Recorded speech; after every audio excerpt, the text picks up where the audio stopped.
দুলাভাইকে ভাইয়া বলে ডাকা যাবে কিনা? মহিলারা হায়েজ অবস্থায় আজানের জবাব ও আজানের দোয়া পড়লে কি গুনাহ হবে? ওযু করতে গিয়ে অন্যের ওযুর পানি শরীরে পড়লে কি কোনো রকম সমস্যা আছে? জিন কি মানুষকে স্বপ্নে দেখাতে পারে? একা নামাজ পড়লে কি আজান দিতে হবে? সন্তান হিজড়া না হওয়ার জন্য কি বাবা মায়ের কোনো আমল আছে কোরআন সুন্নাহ? গোপনাঙ্গ হাত দিলে কি ওযু যাবে? চোখে আলগা পাপড়ি লাগানো যাবে কি না? বিবস্ত্র হয়ে গোসল করা যাবে কি না? ওযু অবস্থায় বাচ্চাকে দুধ পান করালে কি ওযু ভেঙে যাবে? শাড়ি পরে নামাজ হবে না, কথাটা কতটুকু সত্য? কোনো কিছু কুড়িয়ে পেলে করণীয় কি? শারীরিক অসুস্থতার জন্য বালিশের উপরে সেজদা দেওয়া যাবে কিনা? নরমাল বেবি হওয়ার জন্য কোনো দোয়া আছে কিনা? আর দেরি না করে আমরা তাহলে শুরু করছি মূল পর্ব আমাদের প্রশ্নোত্তরের। বিপ্লবী কলমে আইডি থেকে জানতে চেয়েছেন, মহিলারা হায়েজ অবস্থায় আজানের জবাব ও আজানের দোয়া পড়লে কি গুনাহ হবে? উত্তর হলো না, অবশ্যই গুনাহ হবে না, বরং হায়েজ অবস্থায় এটা করা যাবে।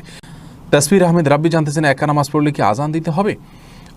একা নামাজ পড়লে আজান দিতে হবে না, তবে একামত দিয়ে জামাতের উদ্দেশ্যে যে আর কেউ যদি যুক্ত হয় তাহলে যুক্ত হতে পারে, এটার জন্য বলে দেওয়া এভাবে করা উত্তম। মিফতাহুল জান্নাত কৃপা আপনি জানতে চাইছেন, দুলাভাইকে ভাইয়া বলে ডাকা যাবে কিনা? বলা যাবে, কোনো অসুবিধা নেই, কিন্তু অতিরিক্ত মধুরতা ডাকের ভিতরে থাকা ফিতনার কারণ যেন না হয় সে বিষয়টি মাথায় রাখতে হবে। সাইফুর রহমান সাহেব জানতে চাইছেন, ওযু করতে গিয়ে অন্যের ওযুর পানি শরীরে পড়লে কি কোনো রকম সমস্যা আছে? না, কোনো অসুবিধা নেই, ওযুর পানি নাপাক নয়। ফারজানা ইসলাম জানতে চাইছেন, জিন কি মানুষকে স্বপ্নে দেখাতে পারে?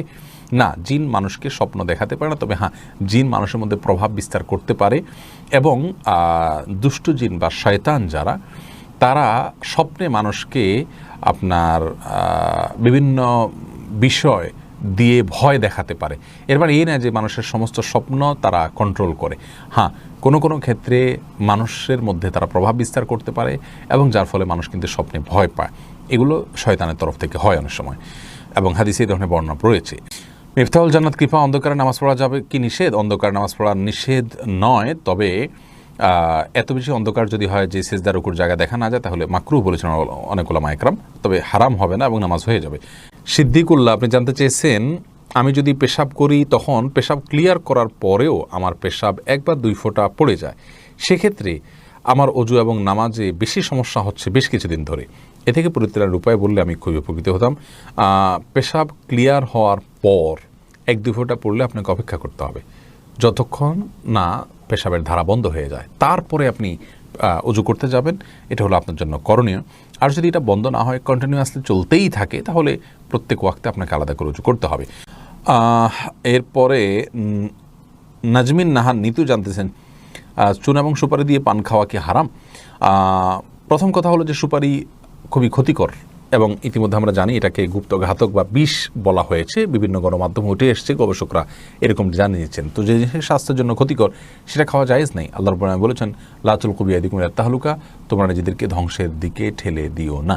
যে জিনিসটি খেলে আপনার আমার ক্ষতি হবে আমরা জানি প্রত্যক্ষভাবে, সেই জিনিসটি খাওয়া আমাদের জন্য জায়েজ নেই। পরোক্ষ ক্ষতি অনেক কিছুরই রয়েছে, সেগুলো কথা ভিন্ন কথা। তারপরে যদি কেউ আপনার জর্দাটা না খায় তাহলে সরাসরি সেটাকে গুনাহ বলা কঠিন, তবে জর্দার মধ্যে আবার মিষ্টি জর্দা যেটা সেটা খেতে পারেন, আর যেটা তামাক রয়েছে সেটা সরাসরি খাওয়া এটা জায়েজ থাকার কোনো কারণ হতে পারে না। মারজান ইসলাম জানতেছেন, সন্তান হিজড়া না হওয়ার জন্য কি বাবা মায়ের কোনো আমল আছে কোরআন সুন্নাহ? বিশেষ কোনো আমল নেই, তবে হ্যাঁ, সন্তান যেন নেক হয়, চক্ষু শীতলকারী হয়, সেজন্য আগে থেকে দোয়া করবেন। সূরা ফুরকান আয়াত নম্বর ৭৪ এবং অন্যান্য দোয়াগুলো বেশি বেশি পড়বেন। ইনশাআল্লাহ আল্লাহ তাআলা এমন সন্তান দিবেন যে সন্তান আপনার আমার চোখকে জুড়াবে। রাকিব হাসান জানতেছেন, গোপনাঙ্গ হাত দিলে কি ওযু যাবে? এটা নিয়ে ফুকাহা একরামের মতো পার্থক্য রয়েছে। ইমাম আবু হানিফার মতো ওযু যাবে না, অন্যান্য ইমামদের অনেকে বলেছেন ওযু যাবে। মারিয়াম মরমি মুসরাত আপনি জানতে চেয়েছেন, চোখে আলগা পাপড়ি লাগানো যাবে কি না? চোখে পৃথক আলাদা করে পাপড়ি লাগানো উচিত নয়, একান্ত বাধ্য না হলে। অসুস্থতার কারণে ওটা পড়ে গেছে, কোনো কারণে খারাপ দেখা যাচ্ছে বা দেখতে পাচ্ছেন না, এ সমস্ত কারণে ভিন্ন কথা। অতিরিক্ত পাপড়ি লাগানো এটা আল্লাহর সৃষ্টিতে পরিবর্তন করা এবং এক ধরনের প্রতারণা। সব মিলিয়ে এই বিষয়টি জায়েজ না, যদি সেটা শুধুমাত্র সৌন্দর্য বৃদ্ধির জন্য আপনি করে থাকেন। এরপরে মোহাম্মদ আপনি জানতে চাচ্ছেন, বড় ভাইয়ের আগে বিয়ে করা যাবে কি না? জি বড় ভাই মোহাম্মদ, অবশ্যই বিয়ে করা যাবে। আমাদের সমাজে অনেকে মনে করেন যে বড় ভাইয়ের আগে, বড় বোনের আগে ছোট বোনকে বিয়ে দেওয়া যাবে না, বড় ভাইয়ের আগে ছোট ভাই বিয়ে করতে পারবেন না। এগুলো সবগুলো আমাদের মন গড়া কথাবার্তা। ইসলামী শরীয়তের কোনো ভ্যালু নেই। যার যখন বিয়ের সামর্থ্য হবে তিনি তখন বিয়ে করতে পারবেন। বিবস্ত্র হয়ে গোসল করা যাবে কি না, এমনি বিলাল মোল্লা জানতে চেয়েছেন। না ভাই, বিবস্ত্র হয়ে গোসল করা উচিত না। একজন মুসলিমের জন্য বিবস্ত্র হয়ে গোসল করা এটা নির্লজ্জতা। আর কেউ দেখুক আর না দেখুক, আল্লাহ রাব্বুল আলামিন তাকে দেখছেন। জাস্ট এই বিষয়টিকে মাথায় রেখে অন্তত তার বিবস্ত্র হয়ে গোসল করা থেকে বেঁচে থাকা উচিত। এরপরে আমাতুল্লাহ সাগরিকা ইয়াসমিন, আপনি আইডি থেকে জানতে চাইছেন রোজা অবস্থা ঠোঁটে ভেজলিন দেওয়া যাবে কিনা। যদি ঠোঁট ফেটে আপনার জন্য কষ্টের কারণ হয় তাহলে দিতে পারেন, তবে খুব বেশি দিবেন না যে থুতুর সাথে এটা পেটে যায়। হালকা শুধুমাত্র প্রলেপ দিতে পারেন যদি ঠোঁট ফেটে যায় বা কষ্ট হয় সেক্ষেত্রে। আর যেহেতু এটা পেটে যেতে পারে এই আশঙ্কা আছে, সেজন্য একান্ত প্রয়োজন না হলে না দেয়াই উচিত এবং উত্তম। নাদিয়া নওশিন জানতে চেয়েছেন অজু অবস্থায় বাচ্চাকে দুধ পান করালে কি অজু ভেঙে যাবে? দুধ পান করালে অজু ভাঙবে না বোন। নবিতা এই আইডি থেকে আপনি জানতে চেয়েছেন শাড়ি পরে নামাজ হবে না, কথাটা কতটুকু সত্য? না ভাই, শাড়ি পরলে নামাজ হবে না এ কথা সঠিক নয়।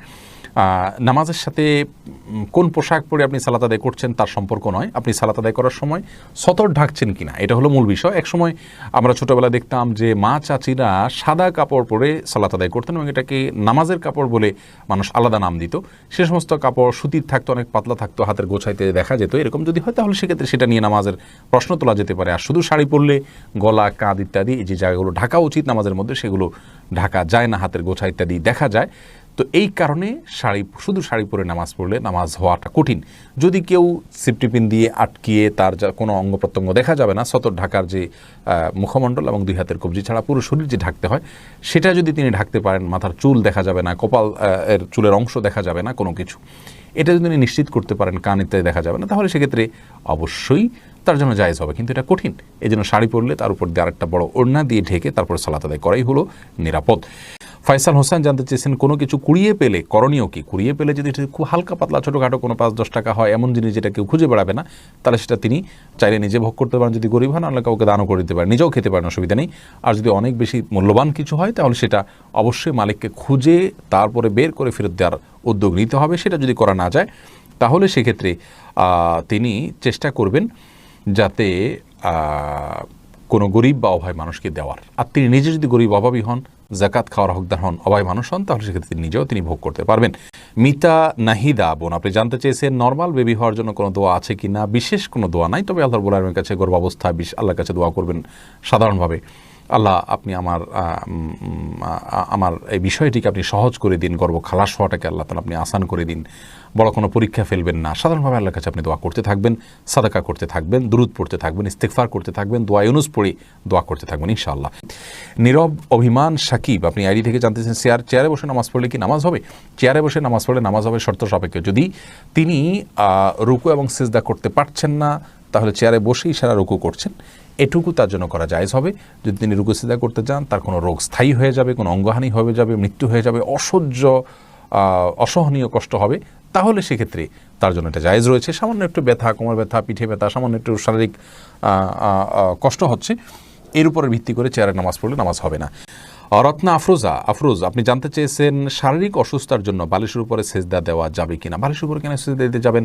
আপনি রুকু সেজদা যদি স্বাভাবিকভাবে দিতে না পারেন তাহলে ইশারা করে দিলেই হবে। বালিশ বা কোনো কিছুর উপরে সেজদা দেওয়ার বিশেষ কোনো কারণ নাই। আপনি ভূমিতে, জমিনে, ফ্লোরে সেজদা যদি দেওয়ার মতো অবস্থা না থাকে, চোখের সমস্যা বা অন্য কোনো অসুবিধা, অপারেশন ইত্যাদি হয়ে থাকে, তাহলে আপনি ইশারায় রুকু করবেন আর ইশারায় সেজদা করবেন, যতটুকু সম্ভব সেজদা নিয়াতে উপর হবেন এবং সেটা সেজদা হিসাবে গণ্য হবে ইনশাআল্লাহু তাআলা।